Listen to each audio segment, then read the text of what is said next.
let's get into the first topic of the day. SoFi stock reported their earnings. This is a stock that Vitaly and I both have position in. It's not the largest part of our portfolios, but I'm a little bit more bullish than Vitaly is, but nonetheless, we both like the stock. SoFi reported member growth of 480,000 members, 51% year-over-year growth, 58% revenue year-over-year growth. And the interesting thing about their members is that their members spent 60% year-over-year on financial products than they spent last year. So the growth in the actual spending of those members, not just dead accounts on the platform, is really exceptional and phenomenal. And it makes sense because the average FICO score of these members is 745. So people that are a little bit more financially literate that want to get their money right, as SoFi would call it. Vitaly, what was your largest takeaway? I mean, the stock was up 18% today, did pretty well. Do you like the trajectory that SoFi is going in? So I actually bought today, and I haven't bought SoFi in a long time, by the way. And the reason I did is because, look, Anthony Noto keeps sort of killing these earnings, and I'm kind of impressed a little bit. Having said that, I do want to point out I don't go all into anything. So I bought a little, spent $1,000 today on SoFi, which is a small amount for my portfolio. So nobody just follow me into this trade, of course. The one thing that I was worried about, I don't know if you are, I'll bring up another chart here. The numbers sound great. I think you said 58% revenue growth, but I only care about Galileo with SoFi. So I actually look at that right away. And if you look at Galileo, you're like, oh, it grew 31%. I'm actually looking at it right now. So you're going to bring up a chart. But the problem is, this is where my bet on SoFi is, that this is going to be a massive business, and why I'm investing in basically a shitty bank on the internet. Honestly, I'm not investing for the banking business. I know you guys on Weekly Palantir talk about the banking business a lot and home loans and all this stuff. First of all, it's SoFi Weekly. It's not even Weekly Palantir.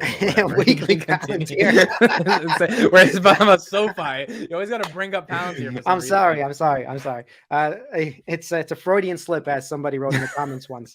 The point is that I'm looking at the actual growth, and if you look at it, it looks amazing, but it's going down. That's so weird, because if we go back to like 2021, you could see it in front of you: 139%, 132%, 119%. Yeah. Great. 81%, 67%, 58%, 48%. Now it's 30%. And you're talking about Galileo particularly, right? I'm talking about Galileo because my bet is on Galileo being the AWS, as we've said, of a fintech. A fintech, yeah. So if that is not the plan, if that's not going to happen, then honestly, I would sell all my SoFi, because that is my big bet, that they have a recurring SaaS business in the middle of a shitty bank. Because honestly, I don't care to buy banks. Yes, you can make some money on it. I'm not saying you can't, and maybe there's a dividend eventually for banks, and that's great. But that's not why you're investing in SoFi. You expect a 10x. And how do you get 10x's? Because there's recurring revenue coming in, and a SaaS business is the perfect way to do that. So that's the one thing I'm worried about. But I did buy a little bit today, because I'm hoping that will sort of play itself out, because 2023 is a hard year for banks. So I'm hoping that will reverse at some point. This is really interesting, because you were one of the first reasons I got into SoFi, just like learning about it. And then Galileo pushed me over the edge, because obviously I'm invested in Palantir. I love high margin SaaS businesses, especially things that are platform like approaches. And Galileo, for those that don't know, basically is the API, the application programming interface for fintechs to be able to do payments. So like Robinhood's debit card, every time you swipe that or use your iPhone to Face ID it, SoFi gets paid. Just like every time you watch a Netflix movie, AWS gets paid, because they control the backend infrastructure for it. However, as I've done SoFi Weekly, we've done almost 20 episodes now on my channel, I have become more bullish on personal banking. And I agreed, early on, I used to tell those boys that I used to do, I was like, guys, bank is cool, but like Galileo, like that sounds high tech, older stuff. And then I started getting into some numbers, and I really started understanding. Sean had a great point today in his video. Their customer acquisition strategy is working. People are coming to SoFi because they are tired of the inefficiencies, bureaucracies, and frankly, simple things like overdraft fees that Bank of America and Chase can't forgive. And so no one wants to go to a physical branch. Gen Z is going to be one of the high spending demographics over the next 20 years. If you're adding 480,000 people in 90 days, all of those people that have high FICO scores, they're not just random people, they're going to take auto loans one day. They're going to take home loans. They're going to take student loans. They're going to do a lot of things, and they're not going to do it from a Bank of America or Chase or some private company. They're going to do it with the bank that has their money, that's giving them a 3.75% APY. And so to me, the rate of growth of members and the amount they're spending on SoFi's financial services, meaning SoFi has the ability to actually upsell them on products, is really exciting. And at a $6 billion valuation, you look at, some of the biggest banks in the world, almost, 100, 150, $200 billion market caps. You could imagine SoFi even getting to a $25 billion valuation is a very simple 5x over the next, hopefully 4 or 5 years, simply because Gen Z is investing and putting their money. Deposits were up 7.3 billion, while deposits are going down. The rate of deposits on legacy banks is going up on SoFi. It's exciting. Yeah, I'm going to interject because it's not exciting. So it's not exciting banking business at all. I'm going to do 2 points here. One is, yes, a bank that's worth $6 billion.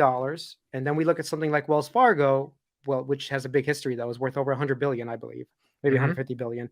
So yeah, you can see it going to 25 billion, meaning just if they start taking some of the market share of legacy banks. And we know Wells Fargo sucks. By the way, I bank there. Wells Fargo is 176 billion, by the way. 176 billion, right? So eventually that might get there. I'm not saying that banking in total is bad. That's why this might be a good investment for the long term. More than a 20x, Vitaly. Well, I'm talking about in terms of this might be a good investment because if they do eat away at the actual legacy banks, that's great. That might happen. And even if they don't eat all of it, 10% of it, 5% of it, whatever, you're right. Maybe it's worth 20, 25 billion. Okay, yeah. I agree. The bad thing here is that you're wrong about that. Yes, Gen Z wants to go to banks that are online and digital, etc. But the problem is I have no loyalty to banks. That's the problem. So as soon as somebody else gives me a higher interest rate, because right now SoFi is getting all their members because they have a 3.75 interest rate. But now M1, which I'm another part of, it's not exactly a bank, but they're giving 3 points. I think it was 4%. That's where you're wrong there. The interest Hold rate on, let me just finish this. So they're giving more of an interest rate, and that's why they got a lot of their people. That is why. People are fickle with banks. As soon as somebody else, especially Gen Z, by the way, okay? I'm not talking about the old timers at Fidelity. I'm talking about the young people. They're going to go where the rates are better for that. Or when you want a car loan, just because SoFi is giving you a car loan, you're not going to take it. And by the way, I've applied for loans at SoFi to see what the interest rates are for me because I have taken loans for different things. And it was higher for me with a great credit score than just going to some other bank, Wells Fargo or Fidelity, going to bigger banks. So there is no loyalty in banking. I think you're wrong about that part of it. Having said that, the good part of it is that they're still so small that they can eat into market share just because they're so small and they are growing. So I see both pictures of it. But let me go to the third point, back to the SaaS business. This is why I want SoFi Galileo to succeed, because the SaaS business stands apart from other banks. That if that succeeds, then we're going to the moon. Forget about this $25 billion thing. It's 10, 20xing for sure. So that is what I'm betting on. I really don't care about the banking thing. I think it's more like an interim thing until they get their SaaS business running on Galileo. Look, I hear you on that. The one thing, though, is Anthony, the CEO, was asked today on Yahoo Finance, what do you think about other companies that are trying to do what you're doing in the consumer space, which you've got Capital One doing some stuff and then Marcus by Goldman Sachs. And I mean, he brushed it off, not in a cocky CEO way. He kind of just was like, factually, they cannot do what we do because we are a full one-stop shop for financial products. Our growth is enabling that. Those companies are loss leaders in those big businesses because Goldman Sachs doesn't care about these consumers. They're managing trillions of dollars for, the biggest institutions in the world. So I agree with you. Look, banking it's whatever, but at a $6 billion market cap with Bank of America at 283 billion, Wells Fargo 176 billion, JP Morgan, I think at 200 billion. There's a lot to eat into. And if you can get a 5x on a company that's actually growing, I don't know that many growth stocks that legitimately have a shot to give you a 5x. By the way, for those people that don't know, Noto has to get the stock to $25 for at least 60 days in the next 3 years for him to make $300 million worth of options. He is very incentivized to 5x this company. And if you bought high, then you DCA. If you're buying at this price, it's a great average right now. And let me point out, Noto has been buying higher than even this price at 660. Yeah. So to me, that is a bullish signal that if Noto, because the only time those guys buy, the actual billionaires, the only time they buy is because they think it's going to go up. That's the only reason. So that does give me a little bit of bullishness for that stock.